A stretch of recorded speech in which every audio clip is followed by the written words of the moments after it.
Ladies and gentlemen, welcome to the Progressive Podcast with me, Fimen Dumelo. It's season 2 on episode number 2. You know how we do it on this platform. We're inviting young Africans who are doing absolutely great work with their lives, man. We call them Progressive Africans.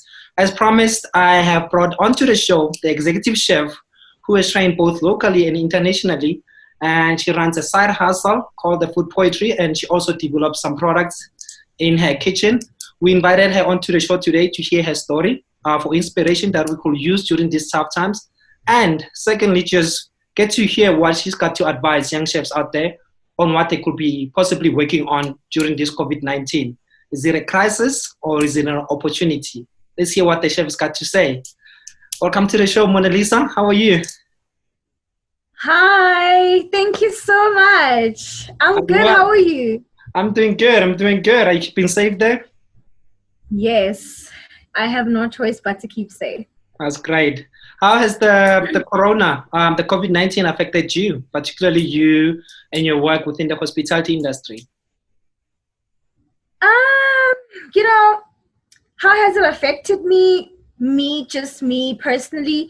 I think it has not affected me that much. I think for me, I've taken it as an opportunity to reflect, to look back in my life, look back in my career, look back in my craft. I think being a creative, this was a good space for most of us to polish what we do, to recheck the ingredients, and then work-wise, it's a little bit tough. There's a bit of uncertainty in terms of when are we going back to work. Our team members are also stressed and they're worried if they're even going to get paid. Will they be able to support their families? Honestly speaking, it's a bit tough. There's no direction to, are we going back to work anytime soon? But I think as a team leader, I need to be strong for and to reassure them that, this is not the end. How about we try different things, etc. So it's not only about me, but you have to be strong for your team also. Absolutely. I think you're in a great position right there to be about influence, as you've always been. I think so. Yeah, I'm using that opportunity quite well. Yeah, and like you said, this is an opportunity for just reflecting and just reaching out and just finding out how can you be more and just about growth, right? Correct. That is correct. Thank you for coming to the show, man. I know we've always done a lot of talk, and I'm super, super excited to have you finally on this platform. I've known you as somebody who's about influence and all that stuff, so I wanted to hear your story as being a chef. Just growing up, we had a little bit of difficulty, trust me, of just finding out what we want to do with our lives. I just wanted to understand, how did you discover that the culinary field and becoming a chef was something that you want to pursue for a lifetime? Okay, so how it all happened, I come from a family that cooks, right? I started cooking at a very young age. My mom gave me the opportunity, to learn from her in the kitchen. And I think I was around about probably 10, 12 there. I could be mistaken. I don't remember really well. But that was my time to learn how to cook and almost step up as a girl child, because my mom was working in and out of the city, and every now and again I'd be the one that's cooking for me, my brother, and my dad. And then the interesting part, what had happened was my eldest sister, she's also a chef, a professional chef. And I think during the time where I had to start thinking about where am I going to be or what do I want to be one day, I was like, okay, cool. If my sister is a chef, I'm going to be a chef one day, so that we can just open this powerhouse. One day we're going to have our own catering company or restaurant. It's going to be a family thing. That was the idea then. Yeah. I think that pushed me to pursue my culinary journey. However, my dad was not for it. He was like, "How, fam, why do you want to cook? There's pots in the house and ingredients. I can sponsor you all the stuff that you want, but you can try out something else." So I had two options. I wanted to do music or culinary. And I was like, you know what? I'm going to do culinary because I'm not too sure if am I going to make it in the music industry or what. I think there was a little bit of uncertainty or no family background if, you know, any of my family is doing it, you know. So I was like, all right, cool. I'm going to culinary school. Let's do this. Don't worry. I got this, you know. So wait, you had a dream of becoming a musician, or you just wanted to get into yes. For real? I was sometimes sing for us after this show. No. But that's a story for another day. So fast forward, after matric, I went to the International Hotel School. Senton? That was great. Yes, Senton campus. Okay. So I joined them for a year, and then I decided to change provinces and move to Durban to go specialize in pastry. Okay. So, you know, and I think my parents could see that I'm determined. So, you know what, let's just allow her to do her thing. So once I graduated, I worked at a bakery. I was shadowing a French patisserie chef. Yeah. And for me, that was an amazing opportunity because I got to learn much more than what I had learned, you know, at culinary school. And yeah, and then the years just went by, and I got opportunities to work somewhere else, you know. Nice. Wow. Okay, so basically, it's been a whole roller coaster. Yeah. Your sister was a big influence on this career move. Yeah, she was definitely. Wow. She definitely was. Big up to your sister. She's a role model. Otherwise, we couldn't be not having Chef MonaLisa in the building today. Yes, definitely. I think she helped in terms of paving the way, the challenges, and yeah, etc. Nice, man. Nice. You've got an opportunity to train both, as much as you said about locally, and you managed to go overseas as well. What have you learned along the way about the qualities that makes one to be the best chef in this industry?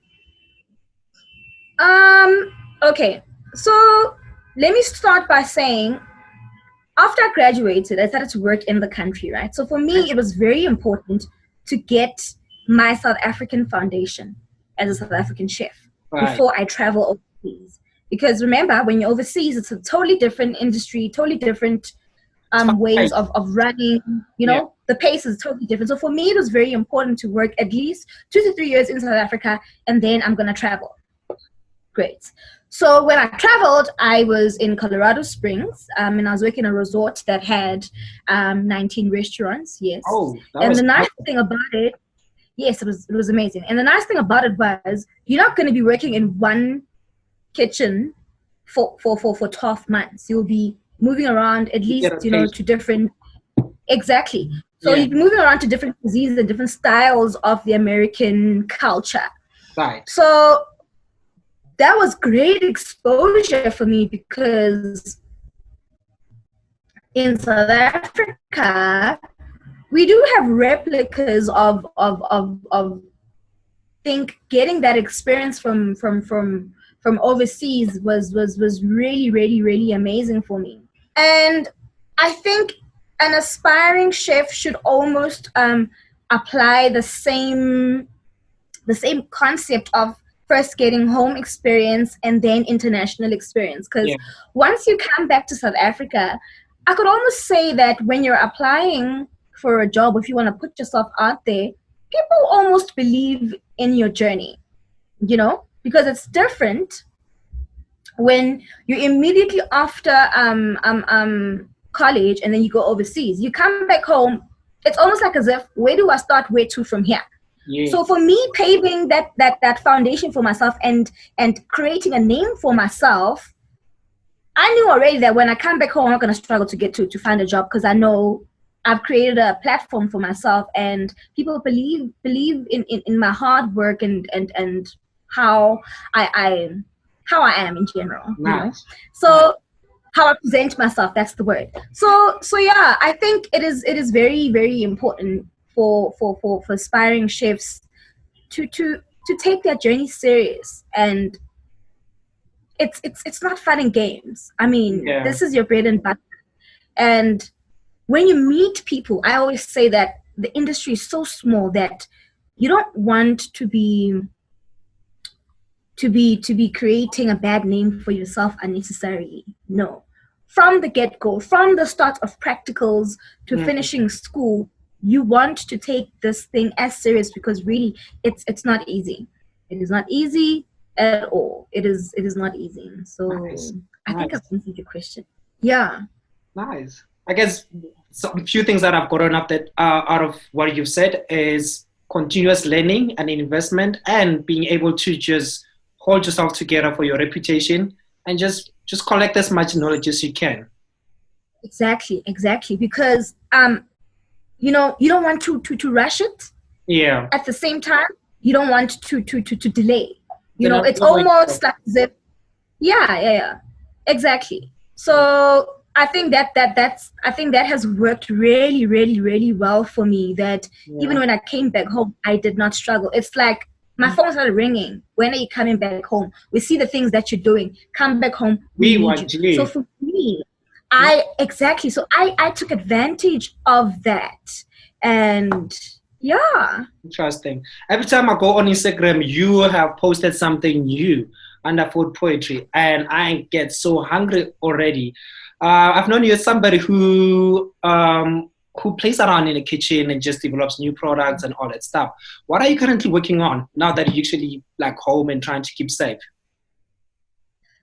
So what I'm currently working on, okay, it is adding value to a simple product. Let me give you a tomato, for example. Right. So I had to stop a little bit with the cooking and posting, right, but ask myself, how can I add value into what I'm doing besides just catering and feeding people, right? Because that's like a value chain on its own. That's so right. For me, I was like, can I take my product and put it on a store, on a shelf somewhere in Pick n Pay or Woolies, Yeah. So for me, that is currently what I'm working on, and I'm polishing my product so that I can also share with other people that have never met me, or people that I can't always cater for if they're in Mpumalanga, Limpopo, or Cape Town. So if they can find my product at a store, hey, I've done my part. So that's currently what I'm working on, and a few recipes that I believe they will really sell, and they're really amazing. That's what I'm currently busy with. Nice, man. Wow, that's great. I love the fact where you said adding value. A lot of what we export for South Africa, it's just raw material. So right now you're adding that value chain where we're gonna stop importing stuff, and we're gonna feed ourselves. There is a quote by one of this guy that is a farmer. He says that growing your own food is like printing your own money. So you are now just studied the whole value chain, and you're just doing it yourself instead of just waiting for other people to do it. Yeah. Now, speaking about that, a lot of chefs have been affected so badly about the industry, and a lot of restaurants and hotels are not open or operating right now, because obviously the movement of people or gathering of people have been banned, which I think is going to take a bit of some time to reopen. And even if they reopen again, it's going to be so slow into like hiring more people. So the hotels, what they will be looking at hiring small numbers. And then most of this food, instead of like, say, you mentioned the tomato, instead of having to have somebody chop a tomato, that's going to take time and add more labor, they're going to just buy tomato puree, put it together with the salad, and serve the guest. So that is minimization of costs. So it makes it easier for them, and then it's cheaper for operation. So, but unfortunately, on the other side, it affects chefs who are just relying on the hotels to hire them. So I wanted to get your advice on what you need the chefs to be working on during this crisis, during this time. They're sitting at home, they're wondering, how long will this coronavirus go away? And what could I possibly be doing during this space? So I know you were mentioning about adding value chain. I just want you to go more into like the kind of products that they can be able to work on and just sell in the community, because right now we just need young people to sell. And I'm just passionate about just preaching that. So Chef, do not wait for, what I'm trying to encourage is having chefs not wait for the hotels to open, but to get themselves ready for the market and sell something for themselves. So what do you got advice that they can work on? I'm like, you guys know everything about cooking, putting together and making something. So what can they make? Okay, that was a mouthful. First of all, Tumelo, Freeman, I firstly would like to encourage our young chefs, young and old, that we are not alone during this lockdown. Yeah. You're not the only one that's going through this. There's a lot of companies that are going to be shutting down and not planning to open after this lockdown or once this whole pandemic has really, really gone down. However, we need to silence the noise a little bit, reshuffle and rethink. Wow. And by that is, how can you make your craft better than what it is today? So we see a whole lot of people that are posting, cooking at home, etc. That is amazing. But eventually you're going to get over it. I mean, you're just feeding you if you live alone, or it's you and your family, which is great, and they love it. But now it's time to make money. So what I have been researching, besides food poetry and other research work that I'm doing, is better ways of how to make money within your industry. So for example, if you have a yard at your house, you can start planting vegetables that you can sell in your community.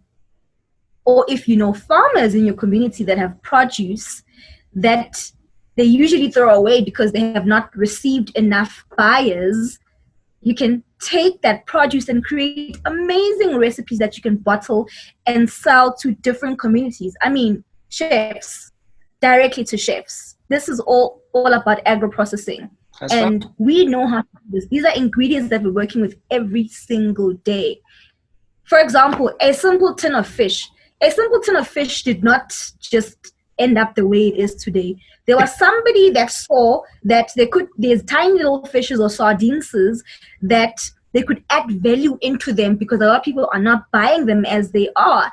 And they thought, hey, I'm about to create something with tomato puree and some sardines. And then, bam, there was a canned tin of fish. So I need our young chefs to not lose hope, but to think outside the box.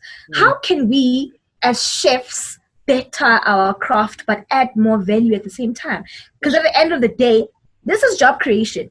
I'm thinking as far as job creation, not just Chef MonaLisa that has created her own brand, but this is job creation so that people can come and make these products. I mean, if you're taking produce from the farmer, hey, you've got nothing to lose. Absolutely. I asked myself this question yesterday before this meeting while I was trying to prepare, that all these buyers that were supplying hotels and restaurants that are currently closed right now, what are they doing with that produce? There's no way that they're supplying all this. There's no way that all that produce is going to supermarkets. There's a whole lot of produce that's probably standing still right now. This is our opportunity as chefs. This is a great opportunity that we need to start, acting upon. There's a lot of ways on adding value into our food, into our produce. Give us examples. Examples. Yeah.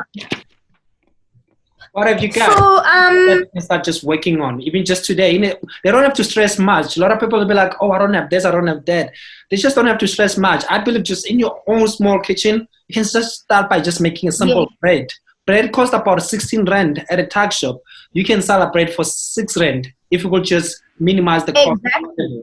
Just give us this list what they is working on. So I'm going to give you guys a few examples of what you can work on. So let's grab an orange. It's orange season right now. What do we usually do with our peels of orange? We throw them away, right? Exactly.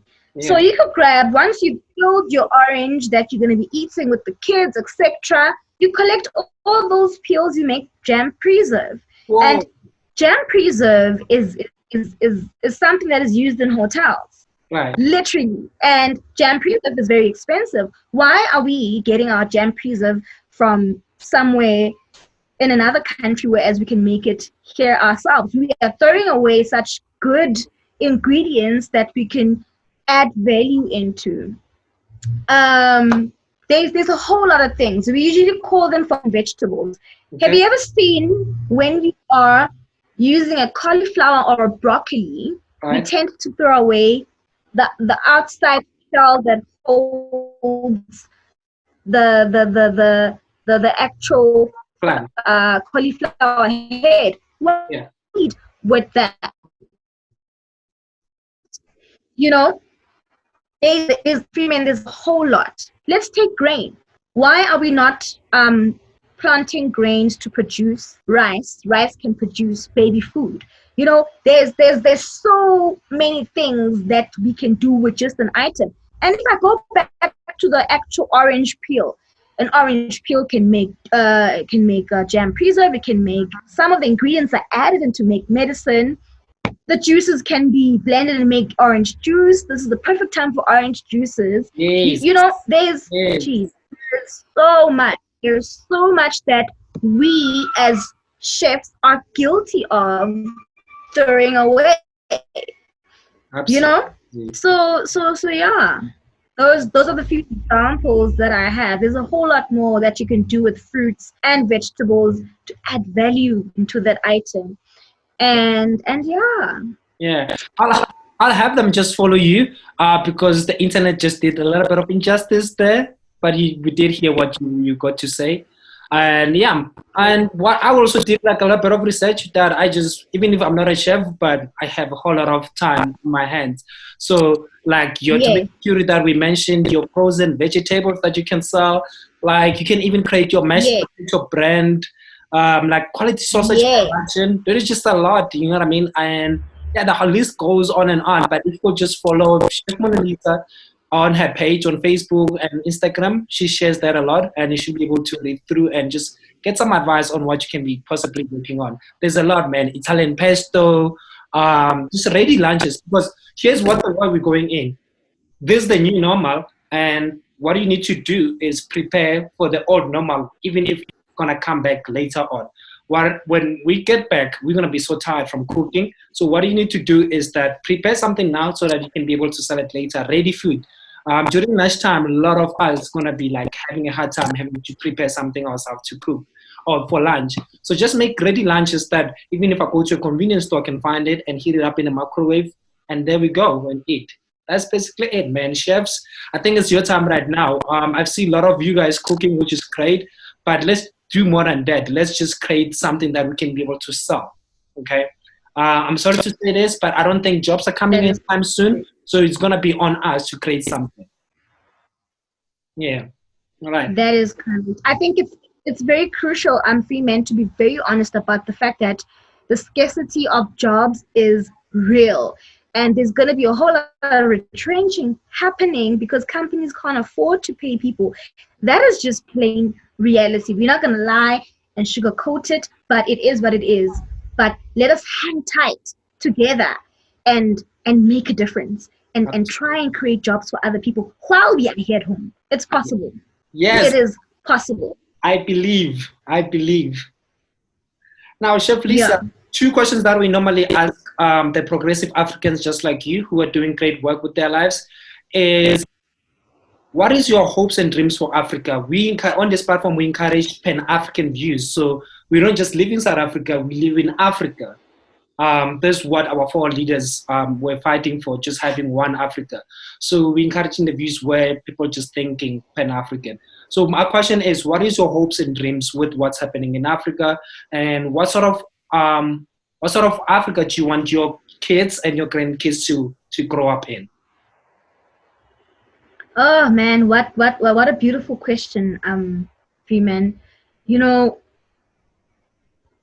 we are grateful for freedom, but we are not as free as we thought we would be.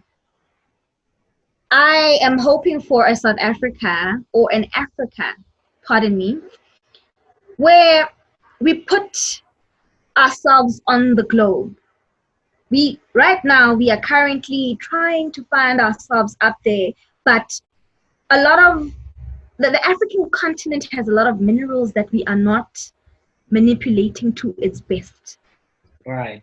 And I'm hoping by then, when our grandkids have grown, their kids, that it will be better by then, and we'll be able to see the value that we've added in our continent. A better way of making business. Besides a better way of life, you know, there's beautiful things that are happening in other parts of Africa, and we don't see them all the time. We are tired of seeing Africa on TV as a place of poverty. No. Right. There's so much going on. So much of the beautiful that is going on. Exactly. That we are unaware of. You know, it's like every day they are killing us.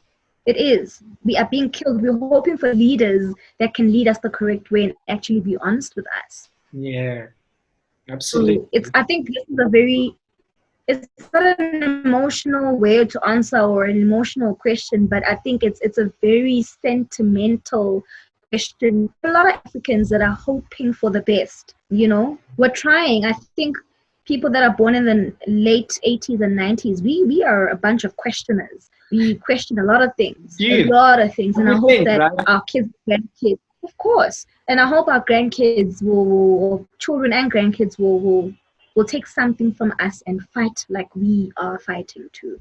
Absolutely. Chef MonaLisa, thank you so much. Chefs out there, I can say it over and over again. There is an opportunity right now. Let me just put it this way. Every billionaire that you know right now made money during a crisis. There is a quote that I really love. They say, do not let a good crisis pass you by. So what that basically means, it means that during crisis, that's when there is an opportunity to develop something and sell it or become more. So please use this time wisely. I know it might be tough on mental and all that stuff, but just chill with your friends and online, obviously, because you can't meet with them, and just discuss ideas. This is the space where you can discuss ideas. Reach deep, as MonaLisa has said, that she's using this platform to reach deep. Just when you reach deep and recollect, because right now I'm loving it, man. This is the most creative space that you can be able to use. There is no much noise going on. Just be with yourself and say, who am I to the world and who am I going to be? You know what I mean? And just create something. It's high time we do something. And on behalf of Progressive Podcast, I want to thank you so much, Chef MonaLisa, for coming through. And you're doing amazing work. We say that Pambil. Thank you so much for having me, Freeman.